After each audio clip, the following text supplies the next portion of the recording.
বাজান বলছিলাম নবী চিনাবো আপনাকে এইভাবে।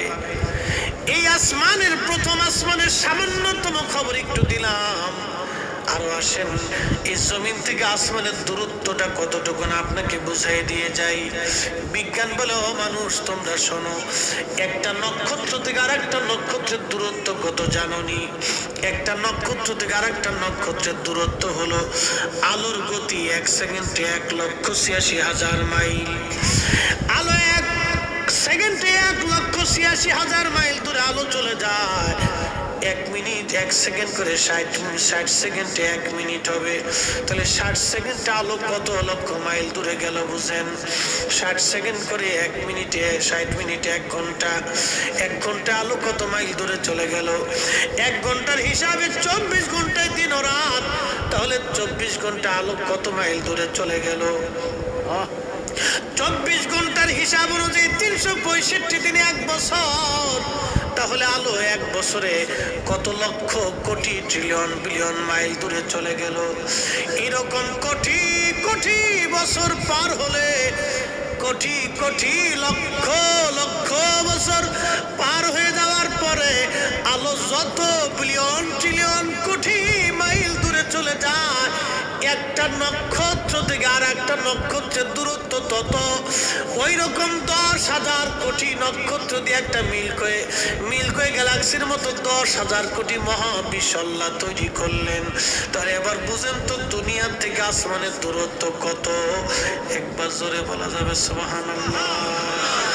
এই দুনিয়া থেকে জিবরাইল, পৃথিবী থেকে জিবরাইলের 600 পাখা আছে। 600 পাখার 900, 600 পাখার 599 পাখা বন্ধ করে রাখতেন। জিবরাইলের একটা পাখা দিয়া, একটা বাড়ি দিয়া জিবরাইল প্রথম জমিন থেকে আসমানে যাইতে জিবরাইলের মাত্র সময় লাগতো 1 সেকেন্ড। একবার জোরে বলা যাবে আল্লাহু আকবার। কি করে বোঝাবো আপনাকে? ক্ষমতার মালিক কে? আল্লাহ। হ্যাঁ, এটা বেশি দিন থাকে না কিন্তু। যতই রক্তের গরম দেখেন যে আমি অমুক, আমি তমুক, আমি ঘোড়ার ডিম আগডুম, কিচ্ছু না। কত মানুষকে আল্লাহ কবরে ফেলে দিয়ে মিসমার করে দিয়েছে। কত সাম্রাজ্যের অধিপতি চেঙ্গিস খানের মতো মানুষ সাম্রাজ্য বাঁচানোর জন্য 2 কোটি মানুষের জীবন কেড়ে নিয়েছে। হালাকু খান তার সাম্রাজ্য টিকানোর জন্য ইরাকের বাগদাদ আক্রমণ করে 16 লক্ষ মানুষ হত্যা করেছে। আপনি জানেন সে ইরাকের বাগদাদ 40 দিন পর্যন্ত সে হত্যার যজ্ঞ করেছিল। আহা, এই ইতিহাসগুলি পড়লে শরীরের প্রত্যেকটা পশম দাঁড়িয়ে যাবে আপনাকে। বাবার সামনে নিজের সন্তানকে জবাই দিতে হতো, সন্তানের সামনে বাবা মাকে জবাই করা হতো, ভাইয়ের সামনে বোনকে জবাই দেওয়া হতো। 40 দিনে এইভাবে 16 লক্ষ মানুষ, ছোট্ট বাচ্চা থেকে বৃদ্ধ পর্যন্ত তারা কাউকে ছেড়ে দেয়নি। সেই দিন 16 লক্ষ মানুষকে তারা সেই দিন হত্যা করে ইরাকের দজলা টাইগ্রিস নদী 1 মাস পর্যন্ত রক্তে রঞ্জিত হয়ে লাল হয়েছিল, শুধু রক্ত আর রক্ত। সেই হালাকু খান আজকে কবরে হারিয়ে গেছে, মাটির সাথে আল্লাহ মিশিয়ে দিয়েছে।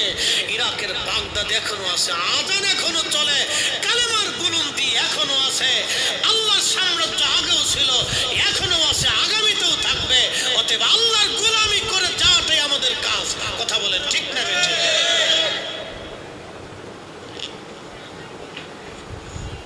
মোহতারাম উপস্থিতি, কথা তো অনেক পরিষ্কার না? কষ্ট হচ্ছে আপনাদের? হ্যাঁ, বুঝে যাবে,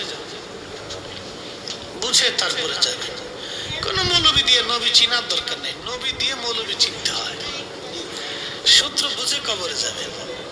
আমাকে দিয়ে রসুল চিনবেন না, রসুল দিয়ে আমাকে চিনতে হবে। যদি নবীর লেভেলে আমারটা ঠিক থাকে তো ওকে, আর যদি বলেন ঠিক নাই তো ফোকে। হুজুর যত বড়ই হোক না কেন এটাকে ডাস্টবিনে ফেলে দিতে হবে, বুঝে কবরে যেতে হবে। যত সুন্দর চশমায় দিক আর যত সুন্দর পাগড়ি মাথায় দিয়ে ধলা একবারে মিসমার হয়ে